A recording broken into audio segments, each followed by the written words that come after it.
Praise the lord sir. जी praise the lord. हाँ sir मैं प्रिया कड़म में बात कर रही हूँ। जी हाँ तो मेरा ये क्वेश्चन था सर, जी जो मत्ती रचित सुसमाचार में जो 22वां अध्याय है, जी जो कैसर को कर देना नहीं चाहिए। जो फरीसी लोग आकर यीशु को पूछते हैं कि हम कैसर को कर देना उचित है क्या। जी हाँ तो यीशु वहां पर बोलते हैं कि जो कैसर का है वो कैसर को दो और जो परमेश्वर का है वो परमेश्वर को दो, जी है ना। जी तो और लूका में भी हम पढ़ते हैं कि जो कंगाल विधवा का दान नहीं क्या। जी हाँ हाँ तो ये दोनों बातें हमको यानी दान दशमांश के साथ में जोड़कर हमको सिखाया जाता है कि देखो कि नए नियम में भी दान दशमांश का जिक्र यीशु मसीह ने किया है। और अगर इतना इम्पोर्टेंट नहीं है दान दशमांश तो यीशु ने वहां पर इस कंगाल विधवा को, उसके पास तो कुछ भी नहीं था लेकिन इसको रोके क्यों नहीं यीशु मसीह ने, जी ऐसा कहते हैं। और इधर का भी कैसर को कर देने का भी वो जो बोल रहा है यहाँ पर कि परमेश्वर का जो कैसर का है वो कैसर को दो और जो परमेश्वर का है वो परमेश्वर को दो। तो ये मुझे समझाओ प्लीज। जी ओके, आप लाइन में बने रहें, आपको मैं आंसर कर रहा हूं। ठीक है, वॉइस चेक कर लो एक बार वापस। किधर है? वहां पर है या जो भी है देख लीजिए। ओके, तो जितने दर्शक हैं, कितने लोग हैं अभी? ओके, 600 के ऊपर जो दर्शक जुड़ चुके हैं, आप सभी का बहुत बहुत स्वागत करता हूं। फेसबुक और यूट्यूब दोनों जगह पे, दोनों प्लेटफॉर्म से आप लोग वॉच पार्टी शेयर करना जारी रखिएगा। नाउ बहन का प्रश्न ये है कि जो कैसर का है वो कैसर को दो, जो परमेश्वर का है वो परमेश्वर को दो। नंबर 1 किसको कहा? शास्त्री फरीसी को। दूसरा, किसके सामने का? अपने 12 चेले, 70 चेले या जो भीड़ थी यीशु के, उनके सामने। फिर इनका ये भी कहना है कि एक विधवा को मंदिर में दान देते हुए देखा गया, तो वो मंदिर किसका है? यहूदियों का, शास्त्री फरीसियों का। नाउ कैसर को कर देना, इसका मतलब है उस वक्त की जो गवर्नमेंट या उस वक्त की जो सरकार थी उनको टैक्स देना। घर का मतलब है टैक्स, इंग्लिश में टैक्स है, हिंदी में कर है। टैक्स तब भी होता था, टैक्स अब भी होता है। तभी राजा तंत्र यानी कि राजा देश चलाते थे या राजा जो है हुक्म चलाते थे। अभी जो है ना प्रजातंत्र है, डेमोक्रेसी जिसको कहते हैं इंग्लिश में, अभी प्रजातंत्र है जहां पे आपको सरकार चलाती है।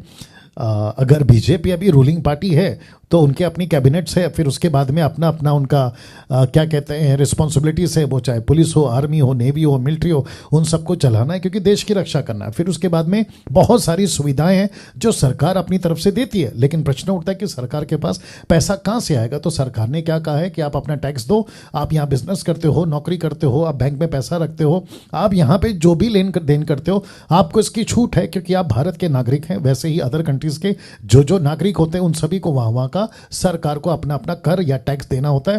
टैक्स देना गलत नहीं है और ये देना ही चाहिए। ओके, साथ ही साथ टैक्स देना पाप नहीं है। और मैं कहता हूं कि जितने भी अभी मुझे सुन रहे हैं, आप सभी अपने अपने सरकार को, जिस जिस क्षेत्र पे आप रहते हैं, आप जो बिजनेस करते हैं, आपका जो ट्रांजैक्शन, आपका जो क्या कहते हैं फाइल रिटर्न, अगर उस लिमिट के पार है तो आपको आपका टैक्स देना है, वो तो वाजिब है। तो सिस्टर जी, अगर आप सुन रही हैं, टैक्स देना है और जरूर देना चाहिए। लेकिन टैक्स को, जैसे आपने कहा कि कोई पास्टर ने कहा कि ये दान दशमांश से जोड़ा गया, जी नहीं, टैक्स अलग है, दान दशमांश अलग है। तो आप बात करते हैं दान दशमांश की। बहुत ध्यान से सुनेगा सिस्टर जी, आप सुन रही हैं? यस यस जी जी जी। ना बहुत ध्यान से सुनेगा। यीशु ने, पतरस ने, पौलुस ने कभी नहीं कहा कि पैसे नहीं देना। यीशु के प्रचार में पैसे का जिक्र है। लूका के 10वें अध्याय, अगर मैं गलत नहीं हूं, वहां पे लिखा है कि बहुत सारी महिलाएं यीशु मसीह को ऑफरिंग में, पैसे में मदद करती थी। और जूडस यानी कि यहूदा इस्करियोत, उसको रखा गया था ताकि वो कैशियर का काम करे, जिसको कहते हैं हिंदी में खजांची। उसके पास में पैसे की लेन देन होती थी। तो यीशु के वक्त में भी पैसा आता था। लेकिन सिस्टर जी, आपको भी पूछूंगा और जितनी भीड़ यहां देख रही है उनको भी पूछूंगा, क्या कभी 4 पुस्तक में, सिस्टर जी आपसे पूछ रहा हूं, क्या कभी 4 पुस्तक में यीशु ने जबरदस्ती पैसा मांगा है? नहीं गुड। नंबर 1, क्या यीशु ने कभी ऐसा कहा अगर तुम पैसा नहीं दोगे तो तुम पे श्राप आएगा?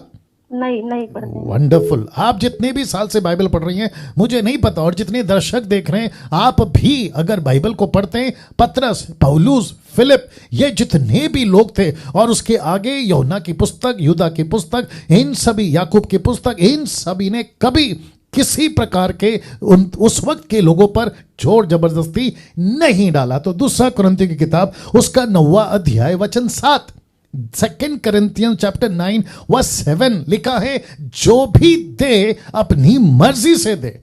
तो पास्टर को अगर आप पैसा देती हैं, लाइए, पास्टर को अगर आप पैसा देती है सिस्टर जी, तो आपको अपनी मर्जी से देना है। आप सुन रही हैं शायद?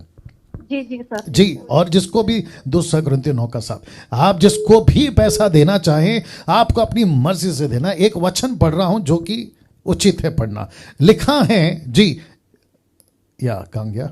2 Corinthians 9 का 7, ओके, मार्क करके दिया करो। ओके, लिखा है 7 में, हर एक जन, इसका मतलब है वो कोई भी हो, हर एक जन, लिखा है एवरीवन, हर एक जन जैसा मन में ठाने वैसा ही दान करे।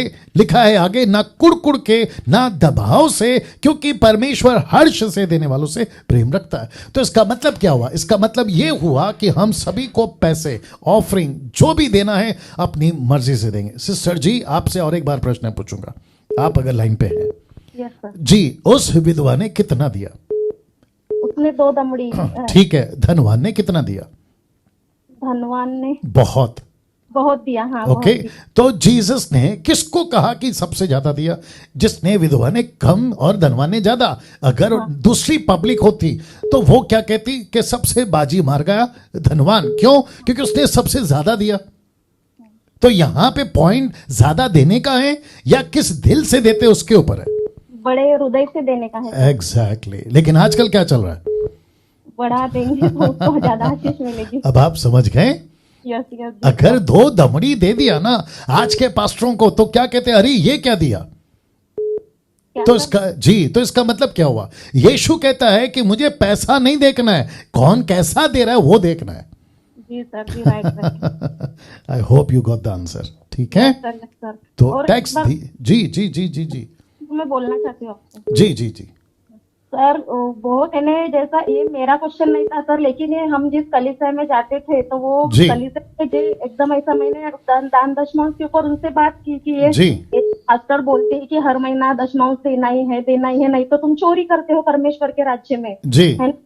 तो मैंने इनसे, आपसे जो हम स्टडी ले रहे हैं, अभी 2 साल हुए जी तो हमने बोले कि ये तो पुराने नियम की व्यवस्था है ना, जी दान जी दशमांश। जी जी जी नए नियम की तो कभी हम पढ़ते ही नहीं दशमांश के बारे में। और Right. है देना है तो अपने मन से देना है, जैसा दूसरा बिल्कुल, कुछ नवा वचन के अनुसार में। Right right. हाँ, तो ये दोनों वचन को लेकर वो हमसे बोल रहे थे कि देखो परमेश्वर ने यहाँ पर ऐसा बोला है, तो इसलिए मैंने आपसे क्वेश्चन पूछी। Good good, thank you. Pastor तो अभी ऐसा बोलते हैं कि यानी जैसा वो फेसबुक पे प्रचार करते हैं कि कलीसिया से पास्टर की आशा रहती है, जैसे हमारे बच्चे रहते हैं तो उनसे हमारी आशा रहती है कि वो हमारे बुढ़ापे में हमारा सहारा बनेंगे, हमारा पालन पोषण करेंगे जी। तो उनका ऐसा कहना है कि कलीसिया से भी पास्टर की ऐसी आशा रहती है कि कलीसिया भी उनके बच्चे हैं आदमी तो उनके बुढ़ापे का सहारा बनेगी। तो ये तो हम ऐसा कभी बाइबल में पढ़ते नहीं, और हमने चेलों को भी ऐसा कहीं देखा नहीं है सिखाते वक्त नहीं क्या? राइट। हाँ,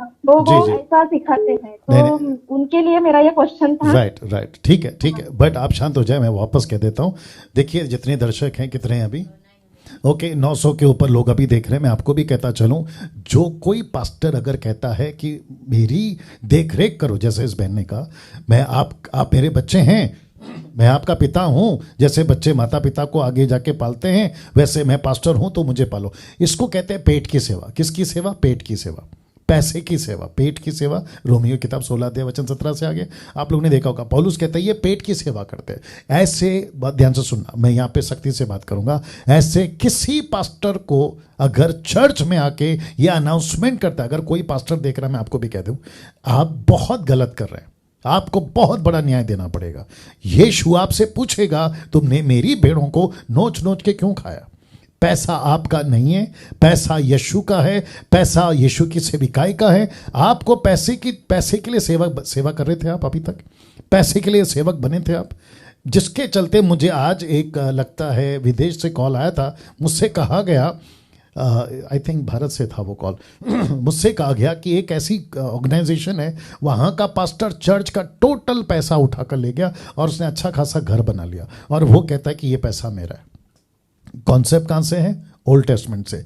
लेवी का पैसा, लेवी का अर्पण, लेवी लेवी लेवी कहते मैं याजक हूं तो मैं लेवी का हूं, तो फिर आप ये करो ना, बलि चढ़ाओ, बकरी का, मुर्गी का, इसका उसका लहू बहाओ, और खतना भी करो, ये भी करना है आपको, और खुद को डिक्लेयर करो कि मैं यहूदी हूं, खुद को डिक्लेयर करो कि मैं इजरायली हूं। आप यीशु के फॉलोवर नहीं है, आप यीशु की दुल्हन नहीं है, आप न्यू कवनेंट के लोग नहीं है, फिर ये डिक्लेयर करो। ओके, सो जितने लोग चढ़ जाते हैं, जैसे बहन जाती हैं और उनका पास्टर अगर कहता है, तो मैं ऐसे लोगों को भी कहना चाहता हूं, आप क्या अंदर जा रहा है, आपकी आत्मिक खुराक, इसको भी परखो। अगर ऐसी टीचिंग सुन रहे हो, ऐसी बातें सीख रहे हो, तो फिर मतलब क्या हो गया वो चर्च में जाने का।